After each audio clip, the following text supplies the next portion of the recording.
This is a mess. This is the mess. You know what? It started off messy. The middle was messy. The end is messy. You all should be ashamed. 2 grown adults and somebody my daddy. Baby's got more sense than the mama and the daddy. I'm talking now. Since all you can do is shrug your shoulders, stay silent. Cause you done got on my nerves now. Cause you got a smart mouth, but you're not smart enough to know when you're lying. Sitting up trying to pin a baby on a man. Hold on, I'm talking now. I'm talking now. Sometimes on paternity court, things get so heated that it makes Judge Lauren burn with frustration. Like in the case of Kavanaugh versus Bowles and McElliott, Miss Megan Kavanaugh, alongside her mother, showed up in court to determine the paternity of her 3-year-old son, Malcolm. Now here's where things get a little spicy. Megan claims that the father of her son is Christian Bowles, even though she was also intimate with another man during the time of conception. She's confident Christian is the father because they had a habit of having unprotected sex, even though they weren't in a committed relationship. And now, she wants Christian to step up and be a real father. Christian, on the other hand, denies the legitimacy of the child because he has reasons to believe she was actively having sex with other people at the same time.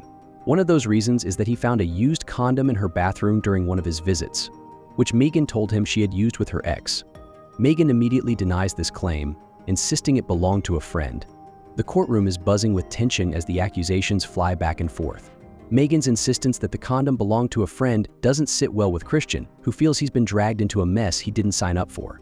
And then the condom that he's talking about, it was my friend's that I worked with. Her and her boyfriend spent the night, and that was that. She said she used it. She said it was with her ex. Megan claims she told Christian he was the father the moment she found out she was pregnant, even though she had sex with Mr. McElliott during that period. She also claims she was in love with Christian, but because he didn't feel the same way and treated her poorly, she wanted to make him jealous by sleeping with McElliott.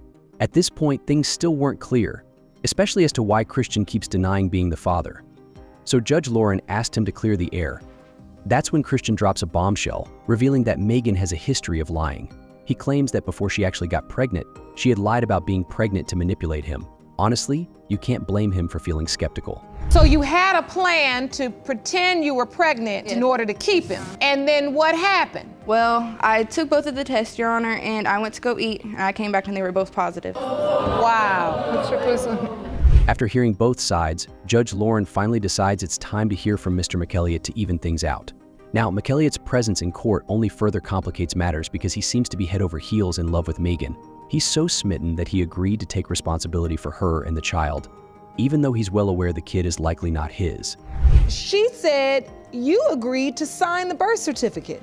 I did. The stress was starting to get on me a little heavy, and I was certain that it was getting on her probably more. So I had came up with an ultimatum that I would sign the birth certificate, I would be the father of the child, and we would just scratch the DNA test and everything. I would just pick up and we'll be a family. However, McElliott raised concerns about there being a third party. Turns out Megan also had a one-night stand with someone she met at a party. Just then, Megan's mom cuts everyone off and questions Judge Lauren about why her daughter is receiving all the backlash when the guys were also sleeping around. That's when Judge Lauren decides it's time for a reality check. Judge Lauren schools everyone in the courtroom, pointing out that paternity court is about finding the truth for the sake of the child, not just pointing fingers. Let me take you there. Let's go. This is the difference, and I want you to understand that. Because a lot of women feel like they want to compete with a man, and these men are running all over the place, and it's wrong all day long. Right. However, when you understand the basic biological facts, you get the difference. We, women, bear the children. After the pep talk, the moment of truth finally arrives. McElliott, you are not his father. You are not his father. Sad thing is, Megan doesn't even know who the third guy is. Next up on our list, we've got the case of Morris versus Thorpe. And the crazy thing is, this one is even crazier than the last one, because Mr. Morris over here believes that he's father of just one of her twin babies. Yeah, it sounds crazy, but believe it or not, that's what's on ground. Morris found out right after a failed home DNA test. Right after the test, he moved out of the house, and now he's trying to make up for the times he lost with his daughter. Miss Thorpe, on the other hand, thinks Morris' claim is as stupid as they come, and that he is in fact the father of her kids. Ms. Thorpe, you say Mr. Morris's claim is ridiculous and that he very clearly fathered both of your twins, Paris and London. You say Mr. Morris's efforts to go behind your back blew up in his face and you intend to clean up his mess today. Is that correct? Yes, Your Honor. According to Morris, he originally had no doubt that the kids were his. However, a few things happened later that led him to believe otherwise. Eventually, he came to suspect that only one of the twins, London, was his. His doubts first arose when he noticed some differences between the twins that couldn't be easily explained. As time went on, more inconsistencies and strange behaviors from Megan made him even more suspicious. Morris couldn't shake the feeling that something was off, especially when London started to resemble him more than the other twin, who looked nothing like him. Originally, I believed that both of them was mine. Over time, certain circumstances made me feel like neither were mine. And then after that, different things happened that made me believe just London was. Miss Thorpe also admits that before she found out she was pregnant, she used to mess around with Morris and even wanted a serious relationship with him. Morris, however, didn't want anything serious because he was still in love with the mother of his first child at the time. To get back at him, Thorpe decided to start seeing other people. At first, Morris didn't have any doubts that the kids were his, but then one day changed everything. Honestly, just one day I was in a local drugstore and out of the blue, I know it sounds crazy, but this DNA test was just sticking out. I swabbed myself, Paris, and then I used the one for the mother on the other child. Unfortunately, one of the DNA tests came back with 0% probability of Morris being the father. After receiving the results, Morris texted Thorpe expecting shock or denial. Instead, she responded nonchalantly as if she wasn't surprised at all. This response pushed Morris over the edge. Fuming, Morris took to social media to spill the beans, venting his frustration and anger. I would have said the results. I got a response that was like she knew. She had just said, when I said, I got a test done on the twins, they are not mine. And her response was, oh. Oh! When the twins became old enough to talk, they asked their mom if Morris was their father, and she said no, all while convincing Morris that he was their father. Now, this is where Judge Lauren flips out. This is a mess. This is the mess. You know what? It started off messy. The middle was messy. The end is messy. You all should be ashamed. These babies 4 years old sitting up. Really?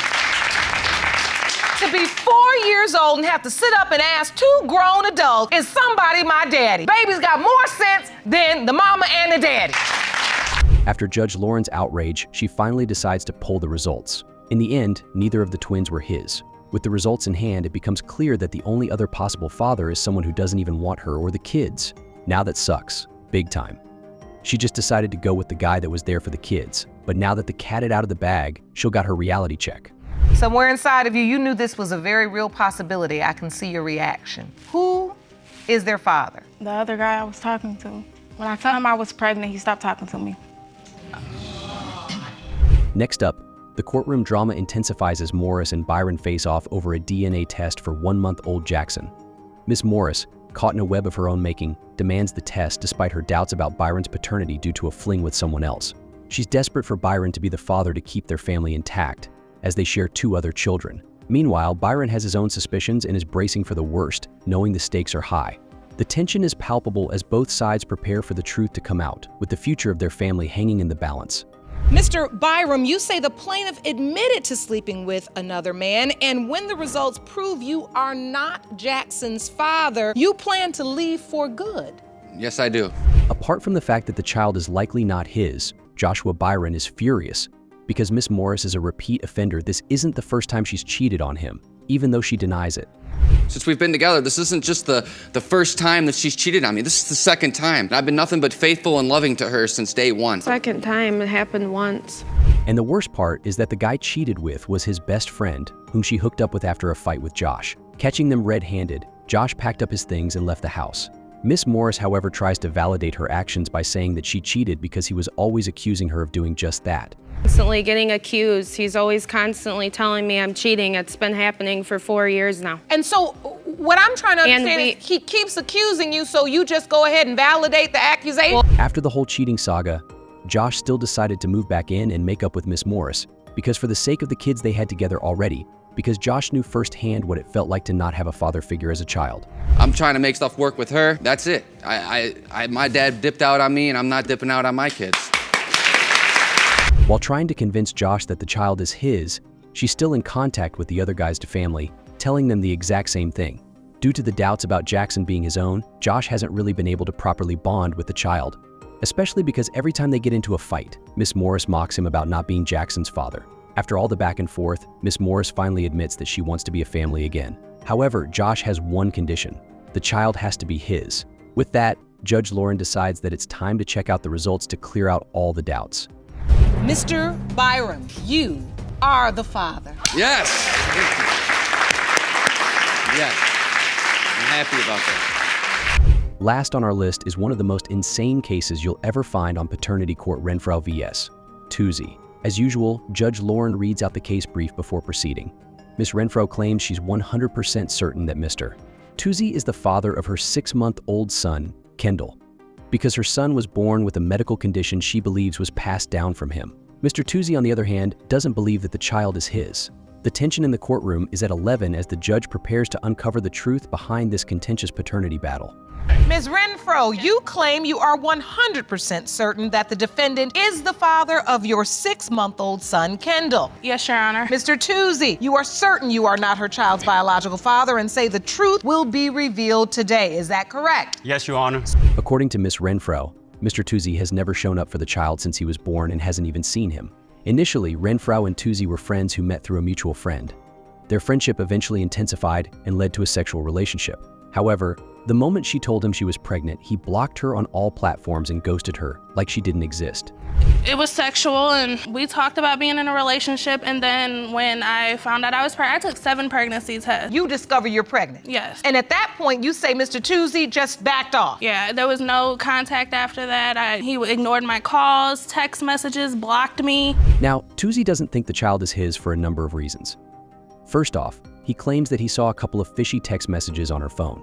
But apart from that, he's also had a couple of instances where other people's children got pinned on him. If we're being real, that one hell of a valid fear.